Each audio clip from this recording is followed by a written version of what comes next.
നമസ്കാരം.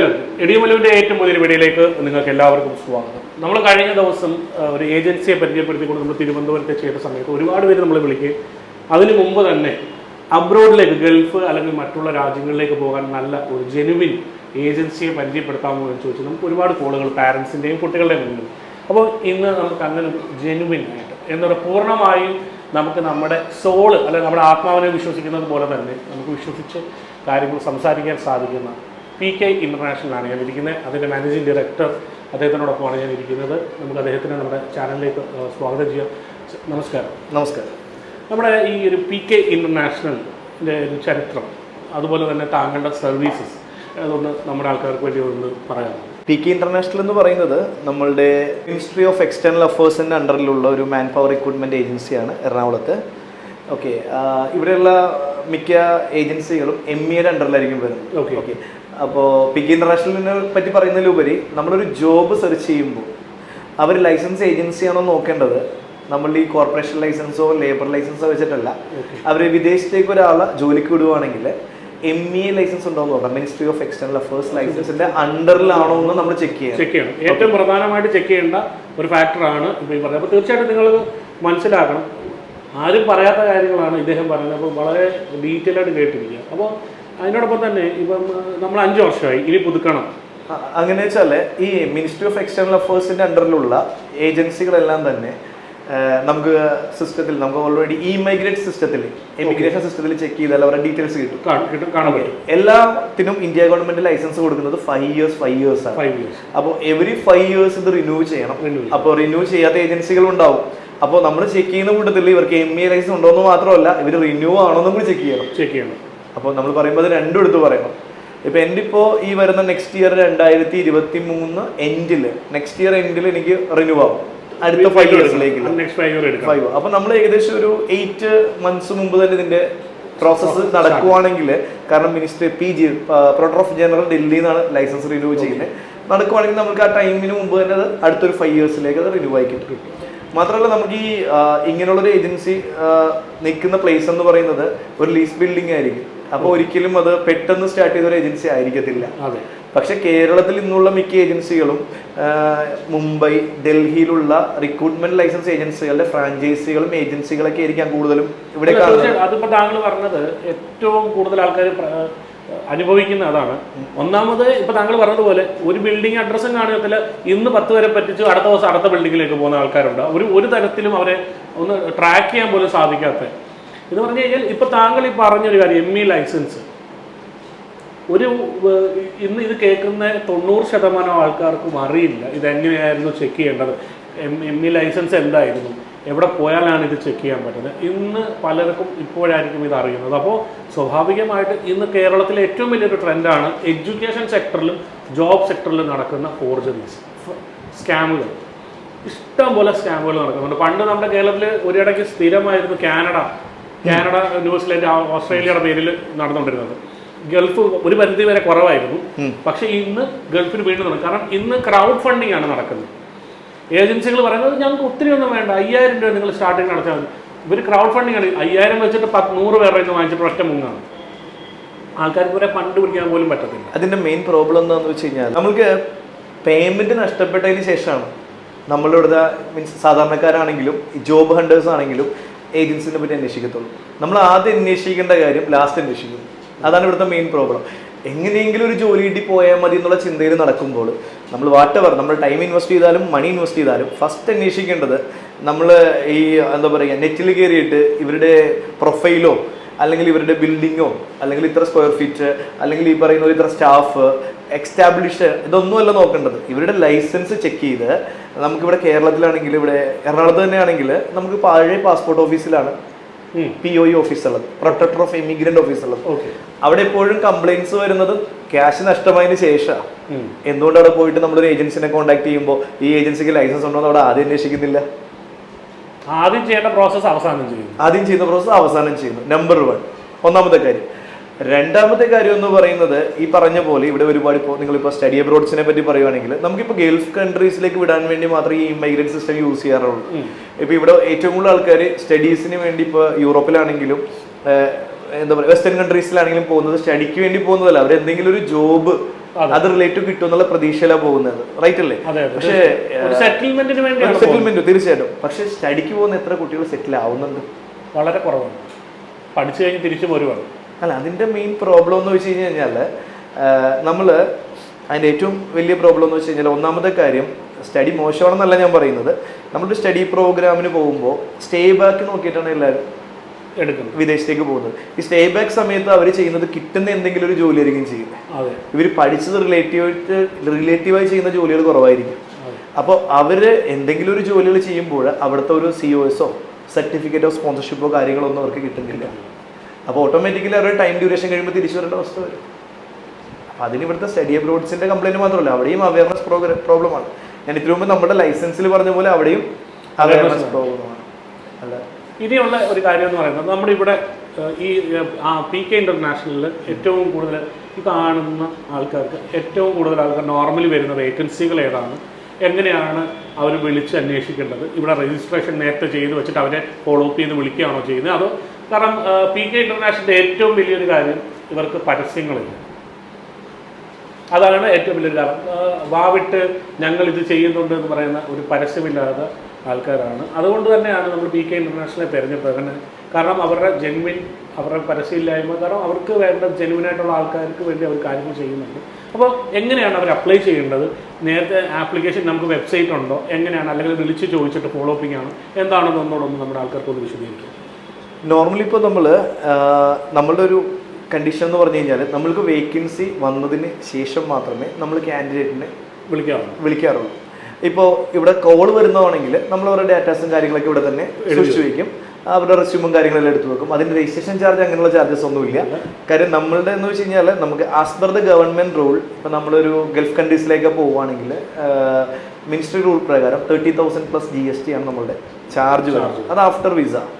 ഓക്കെ, യൂറോപ്പിലോട്ടൊന്നും നമുക്കത് പോസിബിൾ അല്ല, കാരണം നമുക്ക് അതിന് ഒരുപാട് ഡോക്യുമെന്റേഷൻ പ്രോസസ്സും കാര്യങ്ങളൊക്കെ ഉണ്ട്. ഓക്കെ, നോർമലി ഇപ്പോൾ ഒരു 2 years ആയിട്ട് ഞങ്ങൾ ഏറ്റവും കൂടുതൽ ചെയ്യുന്നത് യൂറോപ്പാണ്. അതിൽ ഏറ്റവും കൂടുതൽ ചെയ്യുന്നത് പോളണ്ടാണ്. അതിൽ സക്സസ്ഫുള്ളി വിസ നമുക്ക് കിട്ടുന്നുണ്ട്. അപ്പോൾ ഏകദേശം ഇപ്പോൾ ഈ കൊല്ലം തന്നെ ഈ കൊല്ലത്തെ ബിഗിനിങ്ങിൽ തന്നെ നമ്മൾ ഏകദേശം ഒരു 14-15ഓളം കുട്ടികളെ നമ്മൾ യൂറോപ്പിലേക്ക് വിട്ടിട്ടുണ്ട്. അതിൽ മെയിൻ കാര്യം എന്ന് വെച്ചാൽ നമ്മളൊരു കാൻഡിഡേറ്റിനെ സെലക്ട് ചെയ്യുമ്പോൾ നമ്മൾ ആ കാൻഡിഡേറ്റിന് അപ് ടു എൻഡ് വരെയുള്ള ഇൻഫർമേഷൻ കൊടുത്താൽ മാത്രമേ ഒരു യൂറോപ്പ് പ്രോസസ്സ് സ്റ്റാർട്ട് ചെയ്യാൻ പറ്റത്തുള്ളൂ. അതിൻ്റെ റീസൺ പറയുകയാണെങ്കിൽ കാൻഡിഡേറ്റ് തന്നെയാണ് എംബസിയിൽ വിസയ്ക്ക് സബ്മിഷന് പോകേണ്ടത്. വിസ തരണോ വേണ്ടയോ എന്ന് തീരുമാനിക്കേണ്ടത് എംബസിയാണ്. അപ്പോൾ റിജക്ഷൻ്റെ ചാൻസസ് വളരെ വളരെ കൂടുതലാണ്. അപ്പോൾ അത്രയും പ്രോസസ്സിലേക്ക് പോകുമ്പോൾ കാൻഡിഡേറ്റ് മുടക്കുന്ന എല്ലാ തുകയ്ക്കും റീഫണ്ട് കിട്ടത്തില്ല. കാരണം ഒരു ഇൻഷുറൻസ് എടുത്താലോ എംബസിയിൽ അടക്കുന്ന ഫീസോ അല്ലെങ്കിൽ ആളുടെ സർട്ടിഫിക്കറ്റ് ME അപ്പോസ്റ്റൽ ചെയ്താലോ ഇതെല്ലാം പൈസ കൊടുത്തിട്ടാണ് കാൻഡിഡേറ്റ് ചെയ്യുന്നത്. അപ്പോൾ കാൻഡിഡേറ്റ് ഇതൊക്കെ സഫർ ചെയ്യാൻ തയ്യാറാണെങ്കിൽ മാത്രമേ ഒരു യൂറോപ്പിലേക്കുള്ള ഒരു പ്രോസസ്സ് നമുക്ക് ചെയ്യാൻ പറ്റത്തുള്ളൂ. അപ്പോൾ ഒരിക്കലും ഇത്തരത്തിലുള്ള എക്സ്പെൻസ് ഒന്നും നമ്മൾക്ക് ബെയർ ചെയ്യാൻ പറ്റത്തില്ല. അപ്പോൾ നമ്മൾ ആദ്യം ചെയ്യേണ്ടത് ഈ കാൻഡിഡേറ്റിൻ്റെ അടുത്ത് നമ്മൾ അവയർനെസ് കൊടുക്കുക. ഫോർ എക്സാമ്പിൾ പറയുകയാണെങ്കിൽ ഇപ്പോൾ ഞങ്ങൾ ഏറ്റവും കൂടുതൽ ചെയ്യുന്നത് പോളണ്ടിലേക്കുള്ള വെൽഡേഴ്സിനെയാണ് ഏറ്റവും കൂടുതൽ ചെയ്യുന്നത്, എക്സ്ക്ലൂസീവ് വെൽഡേഴ്സ്. അതിൻ്റെ റീസൺ എന്താണെന്ന് പറഞ്ഞു കഴിഞ്ഞാൽ റിജക്ഷൻ റേറ്റ് കുറവാണ്, കമ്പാരിറ്റീവ്ലി കുറവാണ് റിജക്ഷൻ റേറ്റ്. കാരണം അവരൊരു സ്കിൽഡ് വർക്കറാണ് ഒരു വെൽഡർ എന്ന് പറയുമ്പോൾ.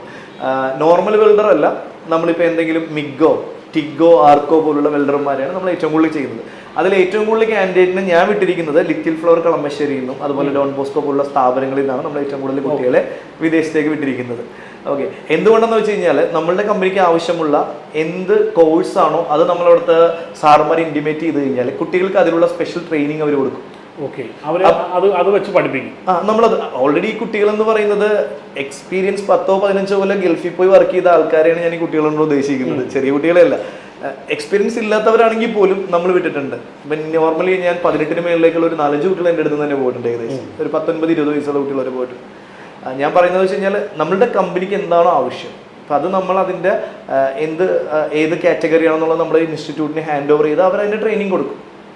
പിന്നെ ആ കുട്ടിയുടെ കേപ്പബിലിറ്റിയും കൂടി ഇരിക്കും നമ്മൾ ചെന്നതിന് ശേഷമുള്ള കാര്യം. പക്ഷെ ചെല്ലുന്നതിന് മുമ്പ് വിസ കിട്ടുക എന്നുള്ളതാണ് ഏറ്റവും പ്രധാനപ്പെട്ട കാര്യം. ഇപ്പം എല്ലാവർക്കും അറിയാത്ത കാര്യമാണ്, ഞാൻ നിങ്ങൾ ചോദിച്ചുകൊണ്ട് പറയാണ്.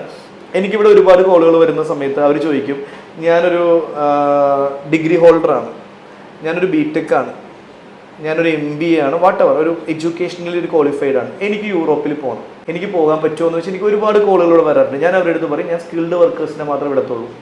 അപ്പോൾ അവർ ചോദിക്കുന്ന ചോദ്യമാണ് ഞങ്ങൾ എന്താ ചെയ്യേണ്ടതെന്നുള്ളത്. അപ്പോൾ അതിന് എനിക്ക് തരേണ്ട ഏറ്റവും വലിയ ആൻസറാണ് ഇങ്ങനെയുള്ളവർക്ക് വേണ്ടിയാണ് സ്റ്റഡി അബ്രോഡ് ഉള്ളത്. അപ്പോൾ നമ്മൾ ആദ്യം ചിന്തിക്കേണ്ട കാര്യം എന്താണെന്ന് വെച്ചാൽ ഞാൻ ഇവിടെ സ്റ്റഡി ചെയ്യുന്നില്ല, പക്ഷേ ഇവിടെ ഒരുപാട് ഏജൻസികൾ സ്റ്റഡി ചെയ്യുന്നുണ്ട്. അവർക്ക് അവരെ കോൺടാക്ട് ചെയ്യാൻ ഡയറക്റ്റ് അവരുടെ ജെന്യൂനിറ്റി നോക്കിക്കൊണ്ട് അവർക്ക് അവർ വഴി വിദേശത്ത് പോകാൻ പറ്റും. എന്തിന് സ്റ്റഡി അബ്രോഡ് കാൻഡിഡേറ്റ് പോകുന്നു?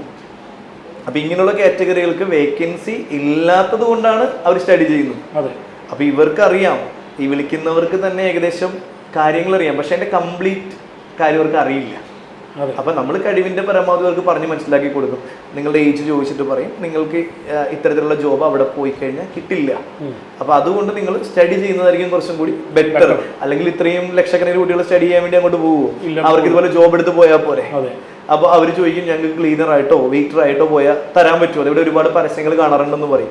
ഇതിന്റെ പ്രോബ്ലം എന്താണെന്ന് വെച്ച് കഴിഞ്ഞാൽ നമ്മളൊരു ക്ലീനറോ ഒരു അതുപോലുള്ള എന്തെങ്കിലും അൺസ്കിൽഡ് വർക്ക് എടുത്തു കഴിഞ്ഞാൽ റിജക്ഷൻ്റെ റേറ്റ് കൂടുതലായിരിക്കും. അപ്പൊ എംബസി വരെ എത്തുന്ന ഇവരുടെ എക്സ്പെൻസ് ഇവർക്ക് നഷ്ടപ്പെട്ടു പോകും, അവരുടെ സമയം നഷ്ടപ്പെട്ടു പോകും. സമയത്തിലുപരി എപ്പോഴും ഒരാൾ ട്രൈ ചെയ്യുമ്പോൾ അയാൾ സമയം ഇവിടെ ജോലി ചെയ്യുന്ന ഒരാളാണെങ്കിൽ ഏറ്റവും കൂടുതൽ എമൗണ്ടിനായിരിക്കും ഇമ്പോർട്ടൻസ് കൊടുക്കുന്നത്. പക്ഷേ ഇപ്പോൾ ഒരു മുംബൈയിൽ പോയിട്ട് സബ്മിറ്റ് ചെയ്യുവാണെങ്കിൽ other expense, travelling expense, accommodation expense, embassy charge, ഇവിടുന്ന് പോകുന്ന insurance charge, apostille charge, it's a huge amount. ഇത് വെച്ചിട്ട് റിജക്ഷൻ വന്നാലും അത് പോയി. അപ്പോൾ ഇതെല്ലാം നമ്മൾ അവർക്ക് പറഞ്ഞു കൊടുക്കും. പക്ഷെ എന്നാൽ തന്നെയും ഇപ്പോഴത്തെ ഒരു ട്രെൻഡ് വെച്ചിട്ട് നോക്കുമ്പോൾ നിങ്ങൾ ആദ്യം പറഞ്ഞതുപോലെ 1 ലക്ഷമോ 2 ലക്ഷമോ ഏതെങ്കിലും ഒരു ഏജന്റിന് കൊണ്ടേ കൊടുത്തിട്ട് ലൈസൻസ് പോലും ഉണ്ടാവത്തില്ല, മാൾട്ടയോ എന്നൊക്കെ പറഞ്ഞ് കൊടുത്തതിന് ശേഷം ഇത് നഷ്ടപ്പെടുന്ന ഒരുപാട് കേസുകൾ വരാറുണ്ട്, റെഗുലർ വരാറുണ്ട്. അല്ല എനിക്ക് മെയിലുകൾ വരാറുണ്ട്, ഇന്നയാൾക്ക് കൊടുത്തു പോയി. നമ്മൾ നെഗറ്റീവ് വീഡിയോസ് ചെയ്യാൻ താല്പര്യമില്ലാത്തതുകൊണ്ടാണ് ഞാൻ ചെയ്യാത്തത്. കാരണം എനിക്ക് ഒരു ദിവസം 2 മെയിലുകളും വരും, സാർ എൻ്റെ 1 ലക്ഷം പോയി.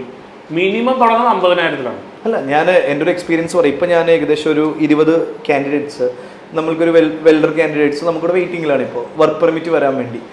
എന്താണ് വർക്ക് പെർമിറ്റ് എന്ന് നമ്മൾ പറയുമ്പോൾ അവരറിയുന്നേ, ഇവർ ഈ 100 രൂപയുടെ സ്റ്റാമ്പ് പേപ്പറിൽ 1 ലക്ഷം രൂപ ഒരു ഏജൻസി, അതായത് ലൈസൻസ് പോലത്തെ ഒരു ഏജന്റിന് കൊണ്ട് 1 ലക്ഷം രൂപ കൊടുത്തിട്ട് നിനക്ക് ഇന്റർവ്യൂവിൽ ഒന്നുമില്ല, നിനക്ക് ഡയറക്റ്റ് വന്ന് വിസയും ഫ്ലൈറ്റ് ടിക്കറ്റും തരാമെന്ന് പറഞ്ഞിട്ട് ഈ കാശ് കൊടുത്തിട്ട് പോവുകയും ചെയ്യുന്നേ. ആള് തിരിച്ചു വരുമ്പോൾ ഒരു 3-4 മാസമായിട്ട് ഇത് കിട്ടുന്നില്ല, വിസയിലോ ഒന്നുമില്ല. ആള് വരുമ്പോൾ ഇതുപോലെ 1 ലക്ഷം രൂപ കൊടുത്ത 200 പേരോളം ക്യൂ നിന്ന്.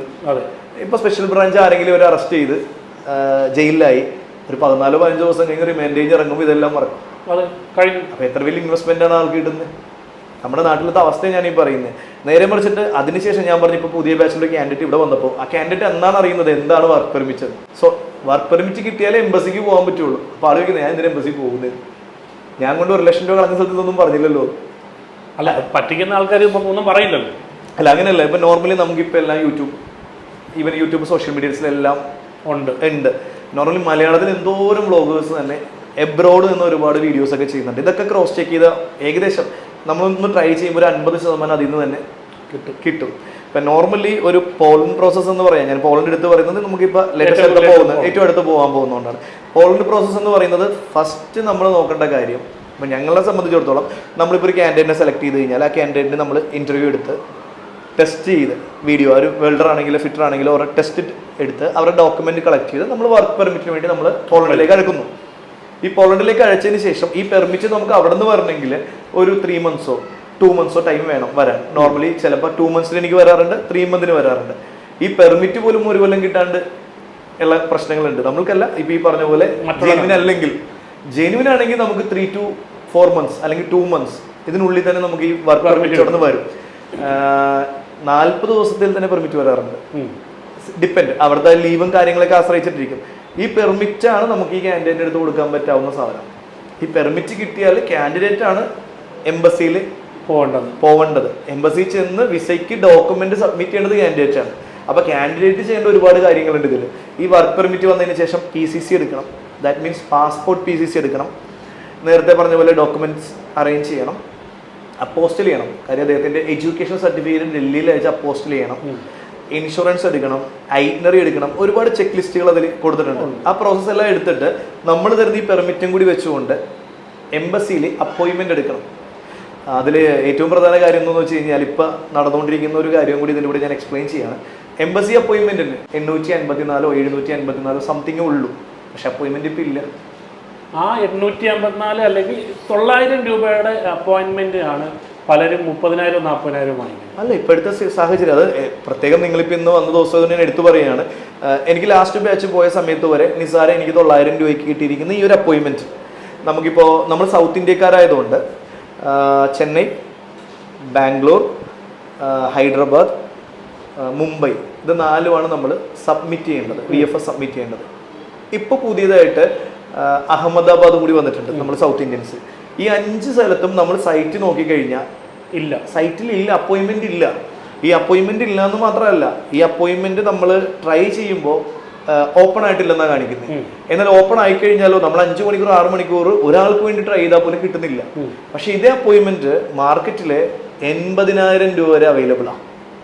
80,000 രൂപയ്ക്ക് 900 രൂപയുടെ സാധനം 900 രൂപ അവൈലബിൾ ആണ്. അപ്പം നമ്മൾ ഏറ്റവും കുറഞ്ഞ ചെലവിൽ ഇവർക്ക് ചെയ്തു കൊടുക്കാൻ ശ്രമിച്ചാൽ പോലും നമുക്ക് ഏറ്റവും മലയാളികൾ തന്നെ പറയുകയാണ്, ഏറ്റവും ചീപ്പായിട്ട് 20,000 രൂപയെങ്കിലും കൊടുക്കേണ്ടി വരും. എന്തിന്? ഈ അപ്പോയിൻമെന്റിന് വേണ്ടി മാത്രം. അപ്പം നമ്മൾ വർക്ക് പെർമിറ്റ് എടുത്തു, കാൻഡിഡേറ്റിന്റെ ഡോക്യുമെന്റേഷനും ചെയ്തു. അപ്പോയിൻമെന്റ് കിട്ടിയാലല്ലേ ഈ കാൻഡിഡേറ്റ് എംബസിയിൽ എത്തത്തുള്ളൂ.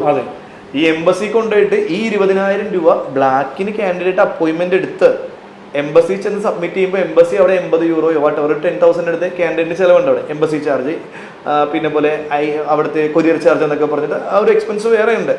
മാത്രമല്ല അവിടെ ചെല്ലുമ്പോൾ VIP അപ്പോയിൻമെന്റോ വാട്ടവർ നമുക്ക് ക്യൂ നിൽക്കാണ്ട് അതിനൊരു 5,000 രൂപ വേറെ ഉണ്ട്. ഞാൻ കാൻഡിഡേറ്റ് അടുത്ത് എടുക്കണ്ടെന്ന് പറയും, ക്യൂ എന്നോളാൻ പറയും. ഒരു 5,000 കളേണ്ട ആവശ്യമില്ലല്ലോ. ഇതെല്ലാം വെച്ച് അവിടെ കൊണ്ട് സബ്മിറ്റ് ചെയ്താലും റിജക്ഷൻ. അല്ല, ഈ പാസ്പോർട്ട് വീട്ടിൽ 15 ദിവസം കഴിഞ്ഞ് വരുമ്പോഴേ നമുക്ക് വിസ ഉണ്ടോ ഇല്ലയോ എന്ന് അറിയാൻ പറ്റുള്ളൂ. അപ്പൊ ഇത്രയും സ്ട്രഗിൾ ചെയ്തിട്ടാണ് ഒരാൾ യൂറോപ്പിൽ പോകേണ്ടത്. അപ്പോൾ ഈ കാര്യമാണ് നമ്മൾ ആദ്യമേ കാൻഡിഡേറ്റിൻ്റെ അടുത്ത് അറിയിക്കേണ്ടത്, നിങ്ങൾക്ക് ഇത്രയും പ്രോസസ്സ് ഉണ്ടോ എന്നുള്ള കാര്യം. അപ്പോൾ ഇതൊന്നും അറിയാതെ ഒരാൾ വെറുതെ 1,00,000 രൂപ കൊടുത്തിട്ട് കാത്തിരിക്കുന്നതിൽ എന്താ അർത്ഥമുള്ളത്? ഇതാണ് ഒരു പോളണ്ടിന്റെ പ്രോസസ്സ്. എന്നാൽ ഇതേ കാര്യം തന്നെ മാൾട്ടക്കാണെങ്കിൽ വ്യത്യസ്തമാണ്. ഇനി പോളണ്ടിന്റെ വിസ നമുക്ക് കിട്ടുവാണെങ്കിൽ 365 ഡേയ്സിലേക്കെങ്കിലും ഉണ്ട്. നമുക്ക് ചെന്നാൽ നേരെ നമുക്ക് അവിടെ ചെന്ന് നമ്മളിപ്പോൾ വെൽഡർ ആണെങ്കിൽ അവിടെ പോയി ടെസ്റ്റ് അടിച്ചാൽ നമുക്ക് ജോലിക്ക് കയറാം. അവിടെയും ചെന്ന ടെസ്റ്റ് ഉണ്ട്. നേരെ കുറച്ച് മാൾട്ടയോ അല്ലെങ്കിൽ സ്ലോവാക്കിയ പോലുള്ള രാജ്യങ്ങളാണെങ്കിൽ അവിടെ ചെന്ന് വീണ്ടും കുറെ പ്രോസസ്സ് ഉണ്ട്. അത് ഇതിനേക്കാളും ലെങ്തിയാണ്. അപ്പൊ ഇങ്ങനെയുള്ള പല കാര്യങ്ങളും ഒരു കാൻഡിഡേറ്റിന്റെ അടുത്തും ആരും പറഞ്ഞു കൊടുക്കാറില്ല. ഇല്ല, അത് ഞാൻ തന്നെ ഇപ്പൊ എനിക്ക് കേൾക്കുമ്പോൾ തന്നെ വളരെ അതിശയമായിട്ട് തോന്നുന്നുണ്ട്. കാരണം ഇത് ആരും പറയാറില്ല. റീസൺ എന്താന്ന് വെച്ച് കഴിഞ്ഞാൽ നമ്മൾ ഇവിടെ നിന്നുള്ള കാൻഡിഡേറ്റിന്റെ അടുത്ത് ഇത്രയും ഇൻഫർമേഷൻ കൊടുത്തിട്ടും അവരെ കൊണ്ട് എഗ്രിമെന്റ് എഴുതിച്ചാലും ഇതെല്ലാം അറിഞ്ഞിട്ട് പോലും കംപ്ലൈന്റ് ചെയ്യുന്ന കാൻഡിഡേറ്റ് ഉണ്ട്. ഇതുകൊണ്ട് ആരും ഒന്നും പറയാത്തെ. നമ്മൾ ഈ എല്ലാവരെയും കംപ്ലൈൻറ്റോ കുറ്റം പറഞ്ഞിട്ട് കാര്യമില്ല, കാൻഡിഡേറ്റിലും പ്രോബ്ലംസ് ഉണ്ട്. കാര്യം ഇതെല്ലാം മനസ്സിലാക്കി എല്ലാം എസ് വെച്ചിട്ട് ഈ പ്രോസസ്സൊക്കെ നടന്ന് റിജക്ഷൻ വരുമ്പോൾ നമുക്കിതിനെ കംപ്ലൈൻറ്റ് ചെയ്യും. സോ ഏജൻസി നിലയിൽ ഞാൻ എന്താ ചെയ്യേണ്ടത്? ഇത് റിജക്ഷൻ വരുന്നത് എന്താണ്? ഈ ആൾ പോയാൽ തിരിച്ചു വരില്ല എന്ന് ഞങ്ങൾക്ക് വിശ്വാസമില്ല എന്ന് അവർ കൊടുക്കുന്ന ഒരു ഇതാണ്. അവർ കൊടുക്കുന്ന റിമാർക്കാണ്. അവർക്ക് 36 കാറ്റഗറി ഉണ്ട്. അല്ലെങ്കിൽ ഇയാൾക്ക് ഫൈനാൻഷ്യൽ പ്രോബ്ലം സൊല്യൂഷൻ ചെയ്യാൻ വേണ്ടി നമ്മളിവിടെ നിന്ന് കുട്ടിയുടെ ബാങ്ക് അക്കൗണ്ടിൽ ഇത്ര എമൗണ്ട് ബാലൻസ് വരെ കാണിച്ചിട്ടാണ് സബ്മിറ്റ് ചെയ്യുന്നത്. മാത്രമല്ല കമ്പനി അക്കോമഡേഷൻ വരെ കൊടുക്കാന്നുള്ള പേപ്പർ വരെ വെച്ചിട്ടുണ്ട്. പിന്നെ എന്തിനാണ് ജോലിക്ക് പോകുന്ന ആൾക്കൊരു ഫൈനാൻഷ്യൽ പ്രോബ്ലം? ഫൈനാൻസ് ഇല്ലാത്തതുകൊണ്ടല്ലേ ജോലിക്ക് പോകുന്നത്. എന്നാ പിന്നെ ടൂർ പോയാൽ പോരെ? അല്ല, ശരിയല്ലേ? അപ്പൊ അതിന്റെ മെയിൻ റീസൺ എന്താണെന്ന് വെച്ച് കഴിഞ്ഞാൽ ഒന്നേ ഉള്ളൂ, അത് നമ്മളുടെ എന്താ പറയുക, ഒരു ഇന്ത്യ എന്നുള്ള കൺട്രിയിൽ നിന്ന് ഒരു യൂറോപ്പിലേക്ക് പോകുമ്പോൾ ഉള്ള ഒരു കുറെ ഫോർമാലിറ്റീസ്. അതേ ആള് രണ്ടാമത് വെക്കുമ്പോൾ പാസ്സാകും കിട്ടും. അല്ല, റീസബ്മിഷൻ നമ്മൾ വെറുതെ റീസബ്മിറ്റ് ചെയ്തിട്ട് കാര്യമില്ല. ഇപ്പൊ ഞാൻ തന്നെ ഒരുപാട് വ്ളോഗേഴ്സിന്റെ ന്യൂസ് കേൾക്കാറുണ്ട്. ഇപ്പൊ ഞാൻ കൊറോണ സമയം മുതൽ റെഗുലർ പോളണ്ട് റിജക്ഷൻ എന്ന് പറഞ്ഞിട്ട്, പക്ഷെ എനിക്ക് അതിനൊക്കെ വിസ കിട്ടിയിട്ടുണ്ട്. അതിന്റെ റീസൺ എന്താണെന്ന് വെച്ച് കഴിഞ്ഞാൽ നമ്മൾ വിടുന്ന കമ്പനി ജെന്യുവിൻ ആണെങ്കിൽ നമ്മളുടെ കമ്പനിയിൽ നിന്നും എംബസിനെ കോൺടാക്ട് ചെയ്യുകയോ അവർക്ക് മെയിൽ ചെയ്യുകയോ, അല്ലെങ്കിൽ എന്താണ് ഇപ്പൊ ഫിനാൻഷ്യൽ പ്രോബ്ലം ആണെങ്കിൽ എനിക്ക് വന്നിട്ടുണ്ട് ഏകദേശം ഒരു 4 റിജക്ഷൻ വന്നപ്പോൾ ആളുടെ സാലറി ഇൻക്രിമെന്റ് ചെയ്തുകൊണ്ട് വർക്ക് പെർമിറ്റിനെ ആഡ് ചെയ്യുന്ന ഒരു പേപ്പറും കൂടി എനിക്ക് കമ്പനി എനിക്ക് അവിടെ നിന്ന് എടുത്തു തന്നു. ഈ 2 പേപ്പറും കൂടി വെച്ച് കൊടുത്തപ്പോൾ എനിക്ക് വിസ കിട്ടി. വാട്ട് എവർ നമുക്ക് എന്താണോ വരുന്നത് അതിനെ സോൾവ് ചെയ്യാൻ പറ്റാവുന്ന എന്തെങ്കിലും അഡീഷണൽ ഡോക്യുമെന്റ് വെച്ചിട്ട് വേണം റീസബ്മിറ്റ് ചെയ്യാൻ. പക്ഷെ റീസബ്മിഷൻ എന്ന് പറയുമ്പോൾ നമുക്ക് 2 ഓപ്ഷൻ ഉണ്ട്. നമുക്ക് അപ്പീലിന് പോകാം.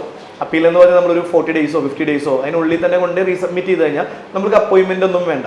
പക്ഷെ അപ്പീലിന് പോകുമ്പോഴേ റിജക്ഷൻ കൂടുതലാണ്. പുതിയ ഫ്രഷ് ഡോക്യുമെന്റ് ആയിട്ട് സബ്മിറ്റ് ചെയ്യുമ്പോഴേ വിസ കിട്ടാറുള്ളൂ. ഓക്കെ. പക്ഷെ ഫ്രഷ് ഡോക്യുമെന്റ് ആയിട്ട് ഇപ്പോഴത്തെ കണ്ടീഷൻ സബ്മിറ്റ് ചെയ്താൽ വീണ്ടും അപ്പോയിൻമെന്റ് എടുക്കട്ടെ. അതെ, ആ ഇത്രയും വലിയൊരു ഹ്യൂജ് എമൗണ്ട് നിൽക്കുന്ന 20,000 രൂപ നിൽക്കുന്ന സമയത്ത് ഇതിന് എപ്പോൾ ഓപ്പൺ ആവുമെന്ന് ആർക്കും അറിയില്ല. അപ്പൊ ഈ ഒരു അവസ്ഥകളൊക്കെ നമ്മൾ ആദ്യം തന്നെ പറഞ്ഞ് മനസ്സിലാക്കിയിട്ട് വേണം നമ്മളൊരു കൺട്രിക്ക്. ഞാനിപ്പോൾ പറയുന്നത് പോളണ്ടിന്റെ അവസ്ഥയാണ്. ഇതുപോലെയല്ല സ്ലോവാക്കിയയുടെ, ഇതുപോലെയല്ല മാൾട്ടയുടെ. അപ്പൊ നമ്മൾ എല്ലാവരും ഫോക്കസ് ചെയ്യുന്നത് യൂറോപ്പ് എന്ന് പറയുമ്പോൾ ഷെങ്കൻ കൺട്രിയാണ്. ഷെങ്കൻ കൺട്രി ഏതൊക്കെയാണ് വ്യക്തമായിട്ട് കൊടുത്തിട്ടുണ്ട്. ഇനി ഷെങ്കനെ പറ്റി പറഞ്ഞപ്പോഴാണ് ഇതിൽ മറ്റൊരു പ്രശ്നം എന്താണെന്ന് വെച്ച് കഴിഞ്ഞാൽ ഷെങ്കൻ കൺട്രിയിൽ പെടാത്ത കുറേ കൺട്രികളുണ്ട്. ഇപ്പം റൊമാനിയ, ബൾഗേറിയ, കൊറേഷ്യ പോലുള്ള കുറേ രാജ്യങ്ങൾ ഷെങ്കനിൽ പെടാത്തതുണ്ട്. ഇപ്പം യുദ്ധം വന്നുകൊണ്ട് ഉക്രൈൻ എന്താണെന്ന് ആൾക്കാർക്ക് മനസ്സിലായിട്ടുണ്ടാവും. സോ ഈ കൺട്രികൾ യൂറോപ്പാണെന്ന് പറഞ്ഞിട്ട് ഇത്രയും ചാർജ് കൊടുത്ത് പോകുന്നവരുണ്ട്, യൂറോപ്പിൻ്റെ അതേ എക്സ്പെൻസ് കൊടുത്ത് പോകുന്നവരുണ്ട്. പക്ഷേ അവിടെ നിന്ന് ഷെങ്കനിലേക്ക് പോകുന്നതും ഇന്ത്യയിൽ നിന്ന് ഷെങ്കനിൽ പോകുന്നതും ഒരേപോലെയാണ്. അല്ല, ഈ താങ്കൾ ഇപ്പോൾ പറഞ്ഞ റൊമാനിയൊക്കെ ആൾക്ക് വരുന്നുണ്ട്, മറ്റേ ആപ്പിൾ പാക്കിങ് ജോബ് എന്നൊക്കെ പറഞ്ഞിട്ട് ഇഷ്ടം പോലെ വരുന്നുണ്ട്. അത് ഞാൻ എന്നെ വിളിക്കുന്ന പിള്ളേർ ഇത് ഫേക്ക് ആണോ ഒറിജിനൽ ആണോ ചോദിക്കുക വിളിക്കുന്ന ആൾക്കാരോടൊക്കെ നമ്മൾ പറയാറുണ്ട്. ഞാൻ അവരെ വിളിച്ചു ചോദിക്കും, നമുക്ക് അവരോട് സംസാരിക്കുമ്പോൾ നമുക്ക് മനസ്സിലാവും ഫേക്കാണ്, പക്കാ ഫേക്ക്. അവരൊക്കെ പറയുന്നത് ഈ പിള്ളേർ വീണ് പോകുന്ന, അല്ലെങ്കിൽ ഇത് കാണുന്നവർ കാശ് കൊടുക്കുന്ന ആൾക്കാർ വീണ് പോകുന്നതിൻ്റെ ഏറ്റവും വലിയൊരു കാരണം എന്ന് പറയുന്നത് അവൻ രക്ഷപ്പെടാൻ വേണ്ടിയാണ് ഒരു ജോലി നോക്കുന്നത്. അവൻ്റെ ഫാമിലി രക്ഷപ്പെടണം, അവനൊരു ഫിനാൻഷ്യൽ സ്റ്റാറ്റസ് ബെനിഫിറ്റ് ഉണ്ടാവണം. അപ്പോൾ അവനോടാണ് പറയുന്നത് 1 ലക്ഷം തന്നാൽ 6ാമത്തെ മാസം കയറ്റി വിട്ടേക്കാം, ചൂടപ്പം പോലെ ഇവിടെ അടിച്ചു വെച്ചേക്കുന്നുള്ള രീതിയിലാണ് അവനെ മോഹിപ്പിക്കുന്നത്. സ്വാഭാവികമായിട്ട് അവൻ നോക്കുമ്പോൾ 1 ലക്ഷം കൊടുക്കാം. അവൻ ആ സമയത്ത് ചിന്തിക്കുന്നില്ല ലൈസൻസ് നോക്കണമെന്നോ ഇതൊന്നും. ആ സമയത്ത് അവന് എങ്ങനെ വ്യഗ്രതയാണ്, എനിക്ക് ജീവിതത്തിൽ എവിടെയെങ്കിലും രക്ഷപ്പെടണം, എനിക്ക് എൻ്റെ പാരൻസിനെ നോക്കണം. ഒന്നാമത് നമ്മുടെ ഒരു 100 പേരെടുത്താൽ 99 പേർക്കും പഠിച്ചതിൻ്റെ കടം, വീടിൻ്റെ കടം, വണ്ടിയുടെ EMI, അവൻ ഇങ്ങനെ കിഴഞ്ഞിരിക്കുകയാണ്. അതുകൊണ്ട് അവർ ലൈഫിൽ സെറ്റിൽമെൻറ്റ് എന്ന് പറയുന്ന ഒരു പ്രോസസ്സിന് വേണ്ടി അവർ ഓടുന്നത് കൊണ്ടാണ് അവരാരും, താങ്കൾ നേരത്തെ പറഞ്ഞത്, ആദ്യം ചെയ്യേണ്ട പ്രോസസ്സ് അവസാനം ചെയ്യുന്നത്. കാരണം പൈസ കൊടുത്ത് 6 മാസം കഴിയുമ്പോഴാണ് തിരിച്ചറിയുന്നത് ഞാൻ പറ്റിക്കപ്പെട്ടു. അല്ല, അതിൻ്റെ മെയിൻ പ്രോബ്ലം എന്താണെന്ന് വെച്ച് കഴിഞ്ഞാൽ നമ്മളൊന്ന് ഗൾഫ് കൺട്രി ആണെങ്കിൽ ഈ ഒരു പ്രോബ്ലം ഇല്ല. കാര്യം ഗൾഫ് നിങ്ങൾക്ക് എല്ലാവർക്കും അറിയാം, നമ്മൾ ഇൻ്റർവ്യൂ അറ്റൻഡ് ചെയ്തിട്ട് നമുക്ക് വിസ വന്നതിന് ശേഷമാണ് നമ്മൾ എന്ത് ചെയ്യുന്നത്, ഒരു സർവീസ് ചാർജ് വാങ്ങിക്കുന്നത്. അതും താങ്കൾ സർവീസ് ചാർജ് വാങ്ങിക്കുന്നത് ഗവൺമെൻറ് അനുശാസിക്കുന്ന 30,000 പ്ലസ് GST. നമ്മൾ അത് കമ്പനി, ചിലപ്പോൾ ചില കമ്പനികൾ നമുക്ക് ഫ്ലൈറ്റ് ടിക്കറ്റ് തരത്തില്ല, കാൻഡിഡേറ്റ് തന്നെ സഫർ ചെയ്യേണ്ടി വരും, ഡിപ്പെൻസ് അത്. പക്ഷേ ഇപ്പോഴത്തെ ട്രെൻഡ് എന്ന് പറഞ്ഞാൽ ഏറ്റവും കൂടുതൽ യൂറോപ്പാണ്. ഓക്കെ, യൂറോപ്പിനൊന്നും ഒരിക്കലും ഈ ഒരു എമൗണ്ടിൽ ആർക്കും പോകാൻ പറ്റത്തില്ല, അത് എല്ലാവർക്കും അറിയാവുന്ന ഒരു കാര്യമാണ്.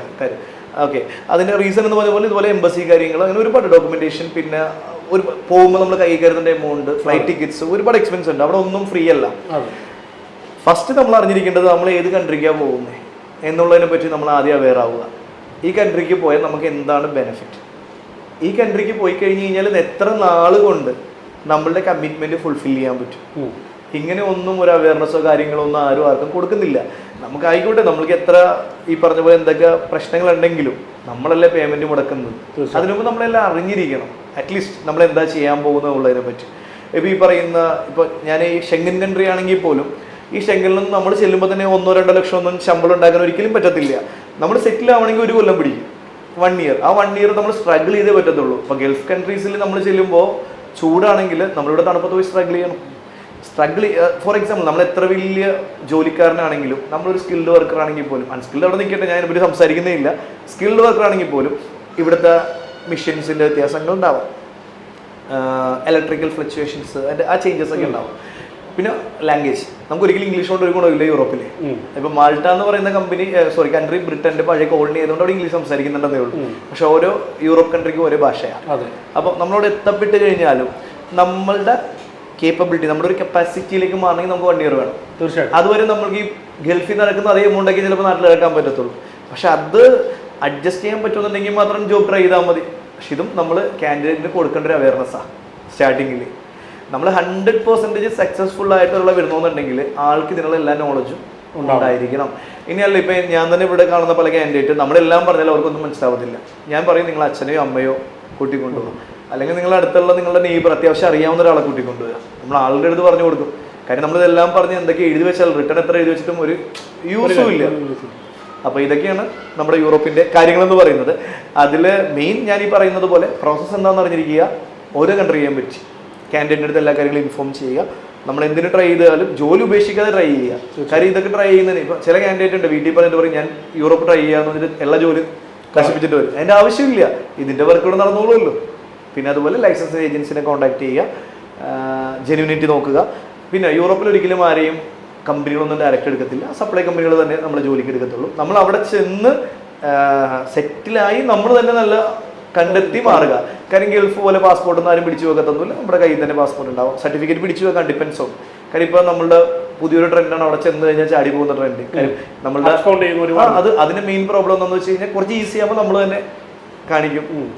ചിലപ്പോൾ നമ്മളുടെ പ്രോബ്ലം കൊണ്ട് ഇപ്പോൾ നമ്മൾ ചിലപ്പോൾ അവിടെ ചെന്ന് ഒന്നോ രണ്ടോ പ്രാക്ടിക്കലി നമ്മൾ ഫെയിൽ ആണെങ്കിൽ പിന്നെ നമ്മൾക്ക് കുറ്റം പറയാൻ പറ്റാവുന്നത് വിട്ടവരെയും കമ്പനിയുടെ ആയിരിക്കും. പിന്നെ ഇവർ തന്നെ ഏതെങ്കിലും ഈസി വഴി കണ്ടെത്തി അവരെങ്ങനെ വേറെ വഴിക്ക് അങ്ങോട്ട് പോകും. കാര്യം കുറച്ചുകൂടി ഈസിയാണ് ഫൈൻഡ് ഔട്ട് ചെയ്യാൻ വേണ്ടി. എന്നാൽ ഞാൻ പറഞ്ഞ പോലെ അൺസ്കിൽഡ് വർക്കേഴ്സ് ഇങ്ങനെയുള്ള ട്രൈ ചെയ്യാതിരിക്കുന്നതാണ് കുറച്ചും കൂടി നല്ലത്. കാരണം വെച്ചാൽ അൺസ്കിൽഡ് വർക്കേഴ്സ് അവിടെ തന്നെ യൂറോപ്പിൽ ഒരുപാട് ദാരിദ്ര്യ രാജ്യങ്ങളുണ്ട്, അവർ തന്നെ മൈഗ്രേറ്റ് ചെയ്യുന്നുണ്ട്. പിന്നെ നമ്മളുടെ ആവശ്യമില്ലല്ലോ. പിന്നെ അൺസ്കിൽഡ് എടുത്തുകൊണ്ട് പോയി നമ്മളുടെ ക്വാളിഫിക്കേഷൻ്റെ ജോബ് അന്വേഷിച്ചാൽ കിട്ടാൻ ബുദ്ധിമുട്ടാണ്. അതിന് ഏറ്റവും നല്ലത് സ്റ്റഡിയാണ്. കാരണം നമ്മളുടെ എഡ്യൂക്കേഷൻ അവിടുത്തെ എഡ്യൂക്കേഷനും തമ്മിൽ ഒരുപാട് ഡിഫറൻസ് ഉണ്ട്. ഇപ്പോൾ ഇവിടെ തന്നെ നമ്മളുടെ കൊച്ചി തന്നെ ഞാൻ പറയുവാണെങ്കിൽ സാന്റാമോണിക്ക സ്റ്റഡി അബ്രോഡ് പോലുള്ള, ഞാൻ പേരെടുത്ത് പറയുന്നത് എനിക്ക് ഇവിടെ കൊച്ചിയിലായതുകൊണ്ട് ഞാൻ പറഞ്ഞതേ ഉള്ളൂ. ഒരുപാടുണ്ട് ഇവിടെ, സാൽവേ മരിയ, സാന്റാമോണിക്ക, ജൂബി റിച്ച്, ഒരുപാട് ഏജൻസികളുണ്ട്. എങ്കിലും സാന്റാമോണിക്ക പോലെ ഏറ്റവും കൂടുതൽ അഡ്വർടൈസ്മെന്റ് ഒക്കെ വരുന്നുണ്ട് പറയുന്നത് അതുപോലുള്ള സ്റ്റഡി അബ്രോഡുകളെ കോൺടാക്ട് ചെയ്ത് നമ്മളുടെ എന്താ പറയുക എഡ്യൂക്കേഷൻ ക്വാളിഫിക്കേഷൻ പറഞ്ഞ് 1 year കോഴ്സ് എടുത്താൽ ചിലപ്പോൾ 2 year സ്റ്റേ ബാക്ക് ഒക്കെ കിട്ടാം. എന്നിട്ട് അതിലൂടെ നമുക്ക് എഡ്യൂക്കേഷൻ ലോണൊക്കെ എടുത്ത് പോകാം. അപ്പോൾ താങ്കൾ ഇപ്പോൾ പറഞ്ഞതുപോലെ സ്റ്റഡി അബ്രോഡിന് നോക്കുകയാണെങ്കിൽ ഒരുപാട് ഓപ്ഷൻസ് ഉണ്ട്. അപ്പോൾ ഇനി നമ്മളിപ്പോൾ ഇനി അധികം വലിച്ചു നീട്ടാതെ PK ഇന്റർനാഷണൽ കൊടുക്കുന്ന സർവീസുകൾ പറഞ്ഞു. ഓക്കെ, ഇവിടെ വിളിക്കേണ്ട സമയം, വരേണ്ട സമയം, അതുകൂടെയൊക്കെ ഒന്ന് പറയാമെങ്കിൽ. ഞാൻ ഡിസ്ക്രിപ്ഷനിലും അതുപോലെ തന്നെ സ്ക്രോളിങ്ങിലും ഇവിടുത്തെ നമ്പേഴ്സും കാര്യങ്ങളെല്ലാം ഇടുന്നുണ്ട്. അപ്പം വരേണ്ട സമയം എങ്ങനെയാണ്, നമുക്ക് PK ഇന്റർനാഷണൽ ഇതല്ലാതെ വേറെ ബ്രാഞ്ച് ഉണ്ടോ, അങ്ങനെ എന്തെങ്കിലും ഉണ്ടോ, അതുകൂടെ ഒരു ക്ലാരിറ്റി കൂടെ കൊടുക്കാമെങ്കിൽ കാണുന്ന പ്രേക്ഷകർക്ക് വലിയ ഉപകാരമായിരിക്കും. നമുക്ക് PK ഇന്റർനാഷണലിൽ ലൈസൻസ് ഓഫീസ് ഇത് ഒന്ന് മാത്രമേ ഉള്ളൂ. ഇന്ത്യയിൽ ഒരു സ്ഥലത്തും ബ്രാഞ്ചുകളും കൊടുത്തിട്ടില്ല, അസോസിയേഷനും കൊടുത്തിട്ടില്ല. മിനിസ്ട്രി ലൈസൻസ് ഡയറക്റ്റ് ഈ ഒരൊറ്റ ബ്രാഞ്ചിലുള്ളത്. ഈ ഒറ്റ ബ്രാഞ്ച് നമ്മൾ വേറെ ആർക്കും ഇതിനുള്ളത് കൊടുത്തിട്ടില്ല. റീസൺ എന്താണെന്ന് വെച്ച് കഴിഞ്ഞാൽ നമുക്ക് അങ്ങനെ വരുന്ന എന്തെങ്കിലും ലീഗൽ പ്രോബ്ലംസ് ഒക്കെ നമുക്ക് സോൾവ് ചെയ്യാൻ കുറച്ച് ബുദ്ധിമുട്ടായതുകൊണ്ട് നമുക്ക് ഒറ്റ ബ്രാഞ്ചേ ഉള്ളൂ, വേറെ ഒന്നും ബ്രാഞ്ചസ് ഒന്നുമില്ല. നമ്മുടെ ഇവിടുത്തെ ടൈം എന്ന് വെച്ച് കഴിഞ്ഞാൽ രാവിലെ 10 to 5:30 ആണ്. സാറ്റർഡേ ഉച്ചയ്ക്ക് 2:30 വരെ ഉള്ളൂ, 2:30 വരെ. അപ്പം ഏതൊരു ജില്ലയിൽ നിന്ന് ഇവിടെ എത്താം. നിങ്ങൾക്ക് ഇവരുടെ നമ്പേഴ്സും ഇവരുടെ ഇത് മെയിൽ ID-കളും ഞാൻ ഇവിടെ ഇട്ടേക്കാം, നിങ്ങൾക്ക് വിളിക്കാം. നമ്മളിപ്പോൾ ഗൾഫും ചെയ്യുന്നുണ്ട്, അതിനോടൊപ്പം തന്നെ യൂറോപ്പും ചെയ്യുന്നുണ്ട്. ഗൾഫും ചെയ്യുന്നുണ്ട്, യൂറോപ്പും ചെയ്യുന്നുണ്ട്. ഇപ്പോൾ ലേറ്റസ്റ്റ് ആയിട്ട് നമുക്കൊരു ഇൻ്റർവ്യൂ പെർമിഷൻ ഇപ്പോൾ ഖത്തറിലേക്ക് നഴ്സിംഗ് കമ്പനിയുടെ ഒരു ഇൻ്റർവ്യൂ പെർമിഷൻ വന്നിട്ടുണ്ട്. അത് നഴ്സുമാരാണ് അവർക്ക് വേണ്ടത്, GNM നഴ്സുമാരും മതി. അത് എൻ്റെ വർക്കല്ല, എനിക്കൊരു പെർമിഷൻ വന്നതാണത്. അതിന് ഫസ്റ്റ് അറിയേണ്ട കാര്യം ഇതാണ്, നമ്മളിത് ഹോസ്പിറ്റലിൻ്റെ കൂടെ തന്നെ ഹോം കെയറും കൂടി വർക്ക് ചെയ്യേണ്ടി വരും. കാര്യം അത് നമ്മൾ ആദ്യം തന്നെ പറയണം. ഇതൊക്കെയാണ് നമ്മളുടെ ഒരു കമ്മ്യൂണിക്കേഷൻ പ്രോബ്ലം എന്ന് പറയുന്നത്. അപ്പോൾ അതിൽ 5500 ഖത്തർ റിയാൽ സാലറി ഉണ്ട്. BSc വേണം നിർബന്ധമില്ല, GNM ആയാൽ മതി, ANM പറ്റത്തില്ല. മിനിമം 2 year അബോവ് എക്സ്പീരിയൻസ് വേണം. ഇന്റർവ്യൂവിന് ശേഷം പ്രോമെട്രിക്കും ഡാറ്റ ഫ്ലോയും ചെയ്താൽ മതി. ഖത്തർ പ്രോമെട്രിക് ഡാറ്റ ഫ്ലോ ഉണ്ട്, അതിന് അത് റൂൾസ് ആണ്. ഇന്റർവ്യൂ അത് സെലക്ഷൻ ആണെങ്കിൽ മാത്രം ചെയ്താൽ മതി, അല്ലാണ്ട് വേറെ എക്സ്പെൻസ് ഒന്നും സ്റ്റാർട്ടിങ്ങിലൊന്നും ഇല്ല. ബാക്കിയെല്ലാ എക്സ്പെൻസും വിസ വന്നതിന് ശേഷം, visa, flight ticket, Qatar medical ഉണ്ട്, അതെല്ലാം ശേഷമാണ് പേയ്മെന്റും കാര്യങ്ങളൊക്കെ വരുന്നത്. ഇവർക്ക് എവിടെയാണോ അവരുടെ എയർപോർട്ട് അതിന് നിയർ ബൈ നമ്മൾ ടിക്കറ്റും കാര്യങ്ങളൊക്കെ അലോ ചെയ്യും. 5500 ഖത്തർ റിയാൽ, 12 hours ആണ് ഡ്യൂട്ടി വരുന്നത്. പിന്നെ അതുപോലെ തന്നെ അവർക്ക് അക്കോമഡേഷൻ കൊടുക്കുന്നുണ്ട്. പക്ഷേ ഇതാണ് ഹോസ്പിറ്റൽ മാത്രമല്ല ഹോം കെയർ ചെയ്യേണ്ടി. അതിനോടൊപ്പം തന്നെ ഇനി അങ്ങോട്ടുള്ള സമയത്ത് നമ്മൾ തീർച്ചയായിട്ടും RK ഇന്റർനാഷണൽ നിന്ന് കോർഡിനേറ്റ് ചെയ്ത് അവരുടെ എല്ലാ വേക്കൻസികളും നമ്മുടെ വീഡിയോസ് വേണ്ടി ബ്രേക്ക് ചെയ്യുന്നതായിരിക്കും. നിങ്ങൾ തീർച്ചയായിട്ടും അപ്പം നിങ്ങൾക്ക് രജിസ്ട്രേഷൻ ചാർജ് ഇല്ല, നോ ഹിഡൻ ചാർജസ്, നത്തിങ്. നിങ്ങൾക്ക് വളരെ ഞാൻ വീഡിയോ പറഞ്ഞതുപോലെ തന്നെ നിങ്ങൾക്ക് നിങ്ങളുടെ സ്വന്തം ആത്മാവിനെ വിശ്വസിക്കുന്നത് പോലെ ഇദ്ദേഹത്തെ നിങ്ങൾക്ക് വിശ്വസിക്കുക, ഇദ്ദേഹത്തിൻ്റെ സ്ഥാപനത്തെ വിശ്വസിക്കുക.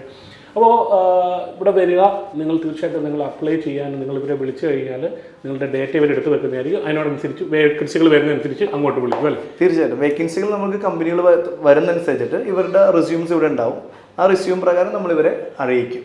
പിന്നെ എക്സ്പെഷ്യലി നമ്മൾ യൂറോപ്പ് ചെയ്യുന്നത് കൊണ്ട് നമ്മൾക്ക് രജിസ്ട്രേഷൻ കാര്യങ്ങളില്ലെങ്കിലും ഇവർക്ക് വരുന്ന എക്സ്പെൻസ് എല്ലാം ഇവർ മീറ്റ് ചെയ്യേണ്ടി വരും. ഒരിക്കലും നമുക്ക് അത് ബെയർ ചെയ്യാൻ പറ്റത്തില്ല. കാര്യം അത് എഗെയിൻ നമ്മളത് എക്സ്പ്ലെയിൻ ചെയ്യാണ്. റീസൺ എന്താണെന്ന് വെച്ച് കഴിഞ്ഞാൽ നിങ്ങൾക്ക് അറിയാം, നമുക്ക് ആ ഒരു എക്സ്പെൻസ് നമുക്ക് ഒരിക്കലും മീറ്റ് ചെയ്യാൻ പറ്റത്തില്ല. അല്ലാതെ വേറെ ഹിഡൻ ചാർജസോ കാര്യങ്ങളോ ഒന്നും തന്നെ ഇല്ല. ഇദ്ദേഹം പറഞ്ഞ ഞാൻ ഒന്നുകൂടെ ഓടിച്ചിട്ട് പറയാം, നമ്മുടെ ഇതിൻ്റെ നിങ്ങൾക്ക് ഇൻഷുറൻസ് എടുക്കണം, അങ്ങനത്തെ കുറേ ചാർജസ് ഉണ്ട്. അതൊന്നും അദ്ദേഹം നിങ്ങളോട് പറയുന്നില്ല നിങ്ങൾ ഇന്നടത്ത് പോകണമെന്ന്, നിങ്ങൾക്ക് ഇഷ്ടമുള്ളിടത്ത് പോയി. അദ്ദേഹത്തിനോട് നിങ്ങൾ ചോദിക്കുകയാണ് ആരെങ്കിലും സജസ്റ്റ് ചെയ്യാമെങ്കിൽ നിങ്ങൾ അത് സജസ്റ്റ് ചെയ്ത് കൊടുക്കും. നേരിട്ട് നിങ്ങൾ ഡീൽ ചെയ്യുന്ന രീതിക്ക് ചെയ്ത് കൊടുക്കും. ബട്ട് അവരുടെ എല്ലാ ഡോക്യുമെന്റ്സും നമ്മൾ ഗ്യാരണ്ടി ആയിരിക്കും. കാരണം ഇദ്ദേഹത്തിന് ത്രൂ പോകുന്ന നിങ്ങളുടെ ഒറിജിനൽ സർട്ടിഫിക്കറ്റ്സ് കൊടുക്കുമ്പോൾ ആ സർട്ടിഫിക്കറ്റ്സിന് നാഷണൽ ഗ്യാരണ്ടി ഉണ്ടാകും. തീർച്ചയായിട്ടും അല്ല, നമ്മൾ ഒരിക്കലും ഒരു നിർബന്ധവും നമ്മൾ വഴി തന്നെ ഡോക്യുമെന്റ്സ് ചെയ്യണമെന്ന്. വർക്ക് പെർമിറ്റ് നമ്മൾ എടുത്തു കൊടുക്കും. യൂറോപ്പ് അങ്ങനെയുള്ള കാര്യങ്ങൾക്ക് ഡോക്യുമെന്റേഷൻ അവർക്ക് സ്വന്തമായിട്ട് ചെയ്യാം. ഇപ്പോൾ ഈ പറയുന്ന പോലെ സ്ലോവാക്യയ്ക്ക് ആണെങ്കിൽ ഇവർ ട്രാൻസ്ലേറ്റ് ചെയ്യണം. സ്ലോവാക്യൻ ലാംഗ്വേജ് ട്രാൻസ്ലേറ്റ് ചെയ്ത് സ്ലോവാക്യയിൽ അയച്ചിട്ട് അറ്റസ്റ്റ് ചെയ്ത് വരേണ്ട കാര്യങ്ങളൊക്കെ ഉണ്ട്. PCC അങ്ങനെ ഓരോ കൺട്രിക്ക് ഓരോ റൂളാണ്. ഇതൊക്കെ ഒരുപാട് എക്സ്പെൻസീവ് ആണ് അതൊക്കെ. അപ്പോൾ അത് ഇവർക്ക് ആളെ കണ്ടെത്താം, നമ്മൾ റെഫർ ചെയ്യും. ഇതിൽ ഏറ്റവും ലാഭം ഏതാണോ അത് ചൂസ് ചെയ്യാം. ഇനി ഇവർ പോകുന്ന സമയത്ത് ഫ്ലൈറ്റ് ടിക്കറ്റ് ഞാൻ എപ്പോഴും പറയുന്ന കാര്യമാണ്, നിങ്ങളൊരു ഏജൻസിനെ കോൺടാക്ട് ചെയ്യുക. അപ്പോൾ ഏറെ ഏജൻസി ഇപ്പോൾ യൂറോപ്പ് ആണെങ്കിൽ അവർ 50,000 പറഞ്ഞു, ഞാൻ 45,000 തരാം. പക്ഷെ അത് നിങ്ങൾ എടുക്കുന്ന ടിക്കറ്റിന്റെ കാശ് എത്രയാണ് നിങ്ങൾ പറയണം. ഇത് ഓക്കെ ആണെങ്കിൽ ഇതിന് പൊക്കോളൂ. പക്ഷെ അതിലും ബെറ്റർ അവരാണെങ്കിൽ അതിൽ പൊക്കോളൂ. നമുക്ക് അതിലൊന്നും ഒരു ഇതുമില്ല. നമ്മളെ സംബന്ധിച്ചിടത്തോളം കാൻഡിഡേറ്റ് സക്സസ്ഫുള്ളി അവിടെ എത്തുക എന്നുള്ളതാണ്. അതിനെ നമ്മൾ മാക്സിമം എല്ലാ കാര്യങ്ങളും നമ്മൾ ലിബറലായിട്ട് ചെയ്യുക. ഒരിക്കലും നമ്മൾ ഈ ഒരു യൂറോപ്പ് പ്രോസസ് ആണെങ്കിൽ ഒരിക്കലും എനിക്ക് മാത്രം ചെയ്യാൻ പറ്റുന്ന കാര്യമല്ല. നമ്മൾ രണ്ടുപേരും അറിഞ്ഞു വേണം അത് മുന്നോട്ട് പോകാൻ. അപ്പോൾ അതിൽ നല്ലതാണെങ്കിലും ചീത്താണെങ്കിലും അതിന്റെ ഉത്തരവാദിത്തം രണ്ടുപേരുമാണ്. PK ഇന്റർനാഷണലും അതുപോലെ തന്നെ വരുന്ന ഓരോ കാൻഡിഡേറ്റും ഒന്നിച്ച് വേണം നമ്മൾ ഈ കാര്യം ചെയ്യാൻ. അപ്പോൾ റിജക്ഷൻ വന്നാലും നമുക്ക് വിസ കിട്ടിയാലും റിജക്ഷൻ വന്നാലും ഉത്തരവാദിത്തം രണ്ടുപേരുമാണ്. വിസ കിട്ടിക്കഴിഞ്ഞാൽ അതിന്റെ എന്താ ക്രെഡിറ്റ്സ് രണ്ടുപേർക്കും. അത് this is A team work. അതെ, എനിക്ക് ഈ വീഡിയോ അവസാനിക്കുമ്പോൾ എനിക്ക് പറഞ്ഞു നിർത്താൻ ആഗ്രഹിക്കുന്നത്, ഞാൻ അറിയാതെ പോയ ഒരു കാര്യങ്ങൾ നമുക്ക് ആർക്കും അറിയത്തില്ലായിരുന്നു. സീരിയസ്ലി ഈ അവസാനിക്കുമ്പോഴും ഞാൻ വീണ്ടും അത് എടുത്ത് പറയുന്നത് എന്നെ ചിന്തിപ്പിക്കുന്നത് കൊണ്ടാണ്. 800 രൂപ അല്ല 900 രൂപയ്ക്ക് കിട്ടുന്ന ഒരു സാധനം എൻ്റെ ഒരു കാഴ്ചപ്പാടിന് പലരും 50,000-നും 40,000-നും വാങ്ങിച്ചുകൊണ്ടിരുന്ന സാധനം ആക്ച്വൽ റേറ്റ് 900 റുപ്പീസേ ഉള്ളൂ എന്ന് പറഞ്ഞ് താങ്കൾ കാണിച്ച ആ ഒരു ഓപ്പൺനെസ്, അതിൽ കൂടുതൽ വലിയൊരു ജെനുവിനിറ്റി ഇവിടെ ആൻസർ കൊടുക്കാനില്ല. ദ സിംപ്ലസ്റ്റ് ആൻസർ ആണ്. അതിന്റെ റീസൺ എന്താണെന്ന് വെച്ച് കഴിഞ്ഞാൽ ഫൈനൽ സ്റ്റേജ് ആണ് അപ്പോയിന്റ്മെന്റ് എന്ന് പറയുന്നത്. നമ്മൾ വർക്ക് പെർമിറ്റ് എടുത്തു, ഡോക്യുമെന്റേഷൻ എല്ലാം ചെയ്തു, കാൻഡിഡേറ്റ് അപ്പോയിന്റ്മെന്റ് കിട്ടിയാലല്ലേ സബ്മിറ്റ് ചെയ്യാൻ പറ്റത്തുള്ളൂ. അപ്പൊ അത് നടന്നില്ലെങ്കിൽ ഇത്രയും വർക്ക് ചെയ്തതിന് എന്താണ് ഒരു കാര്യമില്ല. വർക്ക് പെർമിറ്റിന്റെ കാലാവധി എന്ന് പറയുന്നത് ഒരു 6 months എങ്കിലും ഇല്ല എന്നുണ്ടെങ്കിൽ അതിന്റെ കാലാവധി കഴിഞ്ഞു. അപ്പൊ അതിനുമ്പ് ഒരു സബ്മിറ്റ് ചെയ്യണ്ടേ? ഇത് മീൻസ് എല്ലാവർക്കും അറിയാവുന്ന കാര്യമാണ്. 954 ഇപ്പോൾ ഒരാൾക്ക് 754 അത്രയും വന്നിട്ടുള്ളൂ ലാസ്റ്റ് വന്നിരിക്കുന്നത്. എനിക്ക് ഞാനത് എക്സാക്ട് ഫിഗർ ഉണ്ട്, എന്നാലും ബിലോ 1,000. 900 രൂപ സംതിങ്. ഇത് ഈ ഏജന്റുമാർക്ക് എങ്ങനെ കിട്ടുന്നു? ഈ 70,000-ഉം 80,000 ഇപ്പൊ നമ്മളുടെ കാൻഡിഡേറ്റ് എടുത്തത് 20,000 രൂപയ്ക്കാണ്. ഈ ഏജന്റുമാർക്ക് ഇതെങ്ങനെ കിട്ടുന്നു? അത് വലിയൊരു ചോദ്യമാണ്. ഞാൻ ചോദിക്കുന്നത് എങ്ങനെ കിട്ടുന്നു? എനിവേ, നിങ്ങൾ തീർച്ചയായിട്ടും ഇവരെ വിളിക്കുക. നിങ്ങൾക്ക് ഏത് ഡീറ്റെയിലും ഏതൊരു സംശയങ്ങൾക്കും നിങ്ങൾക്ക് PK ഇന്റർനാഷണൽ വിളിക്കുക. അപ്പോൾ ഇത്രയും നേരം എന്നോടും എൻ്റെ ചാനലിൽ സഹകരിച്ചതിന് thank you so much. Thank you.